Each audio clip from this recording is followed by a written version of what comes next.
Hey guys, Slow Dog here with Slow Dog's Off-Road Shenanigans. I am now making pretty much a 1-year, 1,000-mile review on this 2022 CForce 600 Touring. The machine has been great. I have probably little complaints about the machine. Well, I have a couple. I digress. I do have a couple complaints about the machine, but we'll get into that later in the video. But nothing that would deter somebody from buying this machine. I think it's a well-rounded ATV as far as a 2-up goes. Even the 1-up. The 1-up 600 is an extremely capable machine for a mid-range starter quad. You got to figure the Polaris Sportsmans are coming in at 570. I think Can-Am Renegade makes it 570. The engine in this is actually a 580, so they're very close. Obviously, they're not the same performance, but they run fairly well. It's a very capable machine. The 4-wheel drive on this machine works incredibly well. It engages smooth. I've never had an issue. The diff lock works extremely well. The one thing to keep in mind though when you're using diff lock is it really locks down your steering, makes it very difficult. So you got to be very cautious when you're using diff lock. Diff lock pretty much should only be used if you're in a stuck situation and it's a short distance that you have to go. If you have to go long distance, you're not going to be able to steer the machine. So that covers the 4-wheel drive. The headlights on this machine are incredibly bright. I got to use them, actually experience them finally. Over Memorial Day weekend, we were at an event in our area, an off-roading event, which attracted like 3,000 people. It was called PA Mudfest 2023, held at Famous Running Outdoors. And we went out for a ride right before it got dark. And the headlights are just super, super bright. It's got all LED, it's got daytime running lights. I think it's got like 3 modes, a driving mode, like a driving light, a low, and a high beam. It's got a full width tail light, which I'll turn everything, all the lights on and show you guys in a minute. Winch, comes with a winch, comes with electronic power steering. It also comes with USB ports, 2 of them, and a phone, sorry it's a little dirty, and a 12 volt phone jack. Sorry, I had it turned. There you go, 2 USBs. I usually stick like an old wireless mouse dongle in here if I'm charging, to keep, if this is up, to keep any mud out. That's a good idea for people, if you're looking to protect your USB ports, just get an old wireless dongle. Lift that up, push that in. Okay, there you go. So if you have a cord in here and this is open, this really helps protect that other USB port from anything getting in it. So that's what I do with that. Turn the machine on, show you guys the mileage. I actually hit 1,005 miles right there, which is surprising, but I do ride this ATV quite a bit. So now these lights will shut off when I start the quad. They just come on as the stationary lights when you turn the key. So a couple things to note about the ATV. The good, it's extremely comfortable. I actually was riding a Yamaha Warrior, which I'm too big for, but I had a one of those when I was growing up as a late teenager. It was one of my favorite ATVs, so I ended up buying one later in life, but it was just too small for my size. And I ended up looking at ATVs to purchase, and I really, not that I didn't want to get a used model, but I wanted to get something brand new because I thought I would keep it for quite a few years. And so far I'm on year number 1 on this machine. This machine, when I bought it last year, out the door, well, before out the door, sticker price on it was $74.99, but by the time my local dealer charged me all the fees, assembly, shipping, taxes, you name it, I mean, out the door it was just about $10,000. The machine is comfortable. It's very comfortable. I'm 6 foot. My wife has actually ridden on the back of this. My 15-year-old son learned how to drive this sitting in the back, watching me drive it, and I would teach him things to do. We were on the trail. No complaints from them. Well, one from my wife, and again, we'll get to that in a minute. My son, when I finally felt comfortable that he could take over and ride this, I would sit on the back, and I didn't really have any complaints, except I kind of feel where my wife was going with her complaint. The machine does really, really well. It rides You know, it rides smooth. It handles terrain very well. You know, the stock tires that come on this machine are decent. I really didn't have any issues with the stock tires on this machine, you know, with mud, with any hills, any terrain.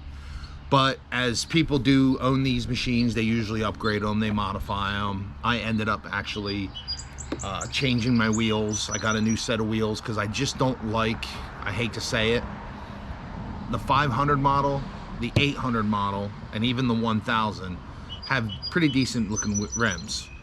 The 600 rims, I think, are the ugliest rims ever put on a four-wheeler. I'm sorry, it's just my opinion. I don't think they look good at all. So I ended up getting another set of rims. I ended up changing the tires. I went up a size, so I'm running 14-inch rims on this machine right now. The stock rims are 12, and I'm running 14-inch wheels with 26-inch Maxxis Zillas. We do take our ATVs here. It's challenging for our guys. You know, we'll go through a lot of mud. We'll go through, you know, climb some hills. Although these tires are not the best soft pack climbers, what I mean by that is if it's super soft, they're just gonna dig. They dig like crazy. But if it's hard pack, like if you're climbing in the woods, it's a tight pack trail, you're rock climbing, these tires are freaking amazing. The tread on them, just, they bite in, they go. In the mud, I mean, I'm going through mud that I used to have to engage four-wheel drive that I'm going through in two-wheel drive high, and I'm just crawling through them. I'm not hardly spinning at all. I mean, it really, these tires really grip in the mud. Very impressed with them. To the complaint. So one of the biggest complaints, I'm right there with her. My wife feels that the suspension could be better for, you know, they put the tunable suspension on the 800s and the 1000. Honestly, I think on a touring model, at least, they should put the tunable suspension as well, because you're running, you know, a little bit heavier, different weights, especially with two passengers. And I really believe that would have been an option that many people would have welcomed and would have paid for, having the suspension that's adjustable, more adjustable capabilities than it has now compared to the 800 model. One thing I find is the suspension is on the stiff side, and in order to get it to the soft side, you compromise a lot of ground clearance. Like, I have this tightened up, and all it is just notch suspension adjustable. I have this tightened up probably second to the last for full tightness, and it really does pull the shocks, you know, pulls your A-arms down and gives you some decent ground clearance.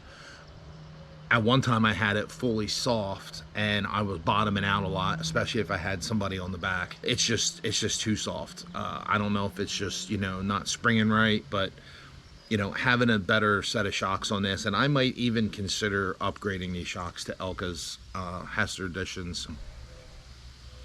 If I'm gonna keep it, and it looks like I probably will for another year or two, I'm willing to compromise the cost to get a really, really good set of shocks for this machine. So a couple things I want to cover as far as additions to this machine that I've made. Let me grab this. So one of them, you know, there's a lot of people that will hit me up while I'm riding and they'll say, you know, what type of phone mount do you use? And one of the mounts that I'm using right now, you see here, is a RAM mount. So how this works is you spread this open, okay, and you lay your phone in here, and then it closes down your phone, and it's got these rubber grips that actually grip onto your phone case, and it's fully adjustable. You know, it attaches to the handlebars. I have never had an issue with this phone mount. Never lost my phone. The only issue that I have with this phone mount is where these points hit. They're always hitting, and I'll show you. I'll pull my phone out. Right, you see this? This is the actual engaging button for the iPhone. I have an iPhone. It's always hitting on that, so it's always trying to lock my phone, or I ride with it on, plugged in. It's very annoying, so I have to actually move it down further, and I'm always nervous that gripping it like in this area, it's going to fall out. It hasn't fallen out, but it just makes me nervous. So I do have another option that I ordered that I saw on the market that actually grips your phone from every corner at the top.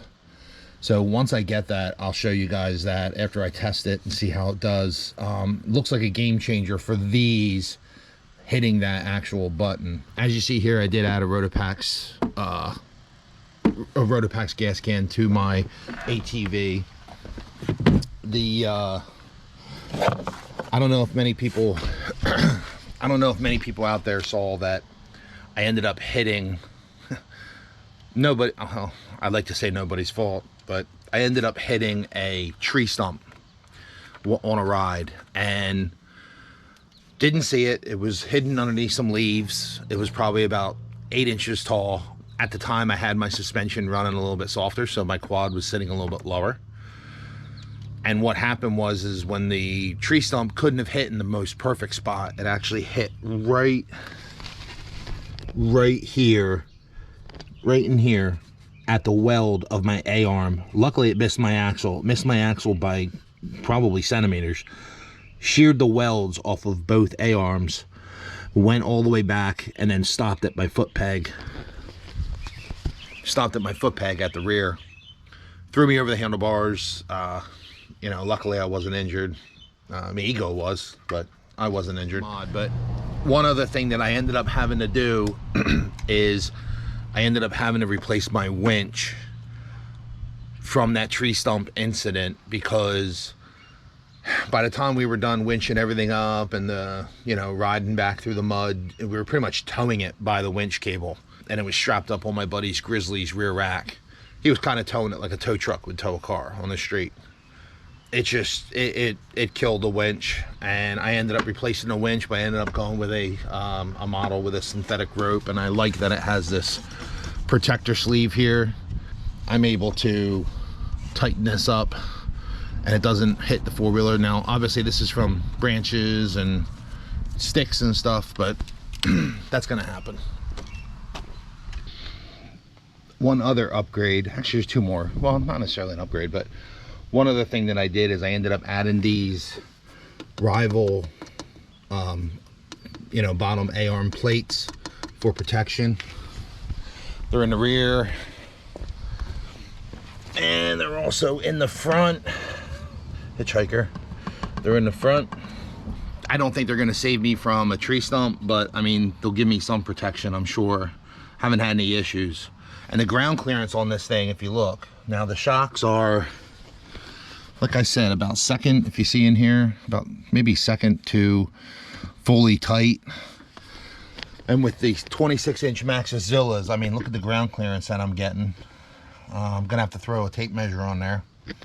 And I don't have these pumped up, you know, incredibly full. So I'm gonna go grab a tape measure.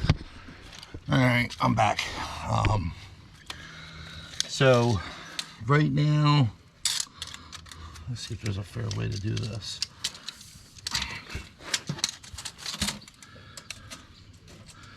I don't know if everybody can see that.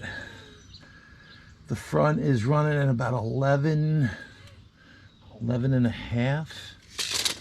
So another thing that I added to this machine was the CF Moto hard box, cargo box.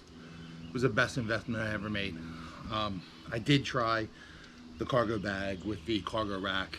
That did not work out well at all. After like the second ride, the zippers started to jam up. It became a pain. You know, I'm gonna say, especially older individuals that have any type of arthritis in their fingers, makes it very difficult to try to move those zippers. Very difficult. So this was a great investment. It slides on and off with two latches. There's also two latches underneath, but you can't see them. They're actually locked into the rack underneath, and then it guides this onto the rack.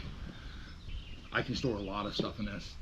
Best investment I ever made. I should have made it when I first got the soft bag with the rack. I was even contemplating spending a little bit extra money for this, and I probably should have. So, but I didn't. But shame on me. Oh, wanted to show you guys lights. So here are the driving lights. I'm not sure what those are. Maybe they just turned those little eyebrows off. Hopefully you can see those. And then here's the low beam, and there's the high beam. And then the tail light is right here. Hopefully you guys can see that. It's a full tail light. One cool thing that my dealer does do is he gives you, or they give you, a trickle charger connection that hooks up to the battery, and I have used this with a solar charger. So here's the Maxxis Zillas. They do have a tendency to carry rocks in them. It's a great tire. I like it, and it looks like I already smacked a rock on my wheel. But these are the wheels that I ended up going with. They're the System 3 wheels. I got them on Amazon. I'll have a link down below. And also it's a tire package, comes with the wheels and the tires. I know some people are going to question, I do have an RNG performance clutch kit installed in my CForce 600. So around Christmas time, I ended up reaching out to Steve at RNG Performance. Sorry about the dog barking. I do live in a development. I'm gonna wait.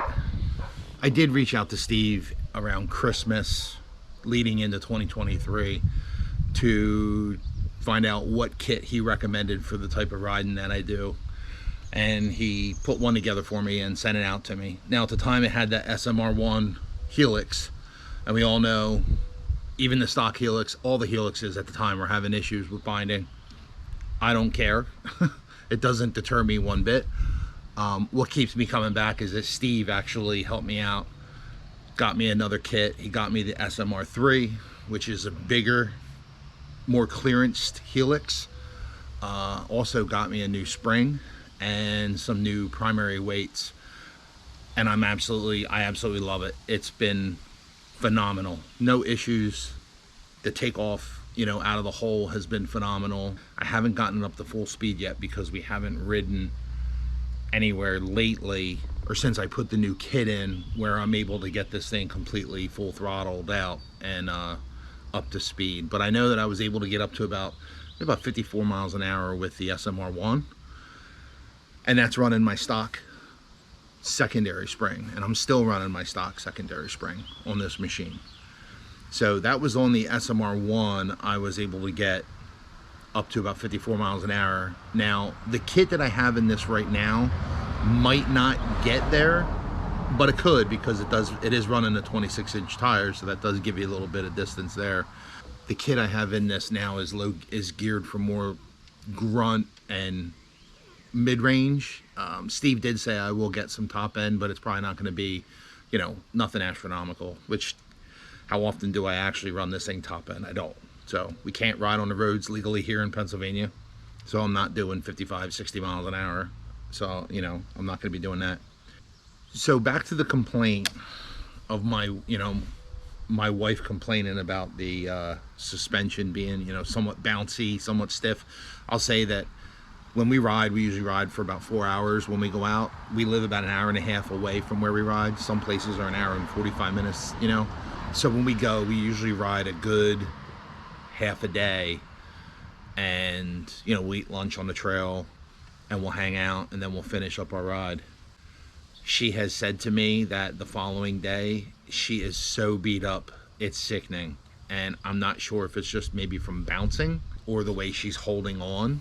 I don't know, but I do believe a good investment in some really good shocks is gonna help with that situation. And I'm excited to do it if we decide to do it. So that way I can definitely determine, hey, it was definitely the shocks. She's now enjoying it. She likes riding. So we'll see. Now, just so everybody's aware, this 600 was not my original choice. I originally was going up to the dealer to look at an 800 XC CForce. And at the time I only had it was like a Harbor Freight, not Harbor Freight, but like a Tractor Supply trailer, little utility trailer. It was only 4 foot by 7 foot. And when I say 4 foot internally, left to right, it was literally measured perfectly 4 foot. And when I looked at the 800 and I'm looking at it and I'm like, you know what, I don't think it's gonna fit on that trailer. And I didn't want to run the risk because I wasn't in the market for a trailer at that time. So I looked at the 600.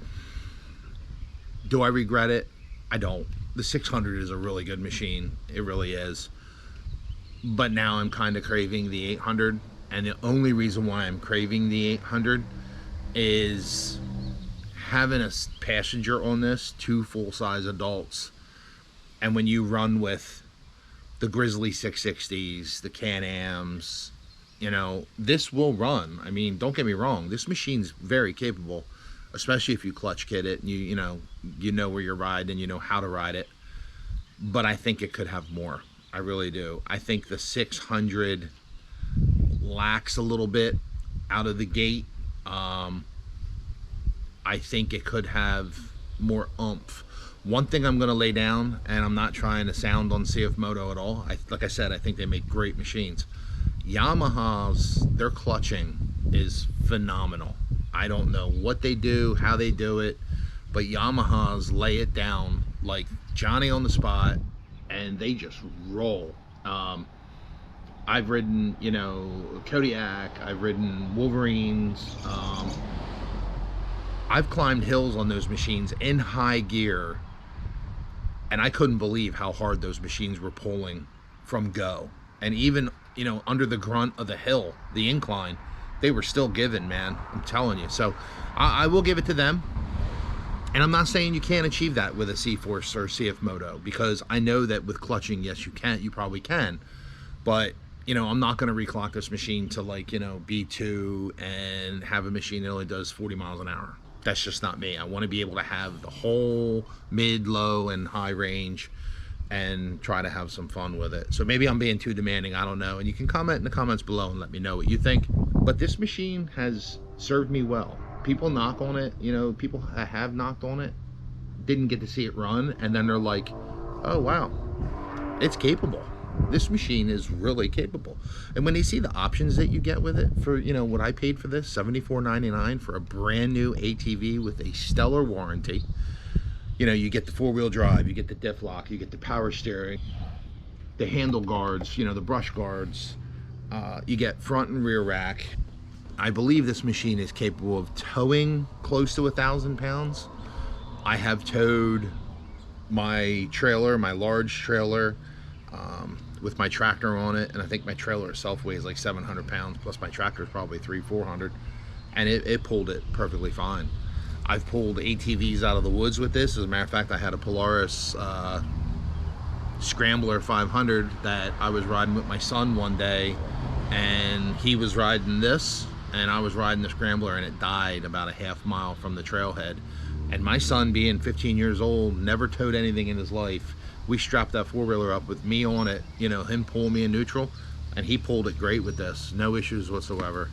Pulled the belt looked fine, put it back in, you know, after we got home, and kept going. And I rode, you know, hundreds of miles after that, so, on that belt. There you have it, 2022 CForce 600. And I'm gonna be honest with you, the only maintenance that I've ever had to do to this machine has been the oil change. Well, the 200 mile or 20-hour break-in maintenance. The diff oils, the front and rear diffs, don't hold a lot of oil at all. I changed those. They were pretty dark. A little bit of metal dust on the bolt magnet, but not a lot. The motor oil, after 200 miles, 20 hours, looked brand new, and I couldn't see anything on the plug bolt at all. It looked really good. So that is and obviously oil change after that, but oil change maintenance. And then also I have had to replace the lower rear suspension bushings in my control arms. After about 850 miles, those finally pretty much wore out. And how you can tell if you need those is if you jack up your four-wheeler and you can move your wheel left and right. If it wiggles, you've got play in there. So you might want to get that checked out. Greasing it does help, but you should be greasing them every single ride. I now learned that, and since I replaced these bushings, I will be greasing them every single ride. So keep that in mind. If you own a CForce and you have grease fittings, grease them after you wash it, every single wash. So thanks for tuning in, guys. We appreciate your support. Please like, share, and subscribe. Thank you.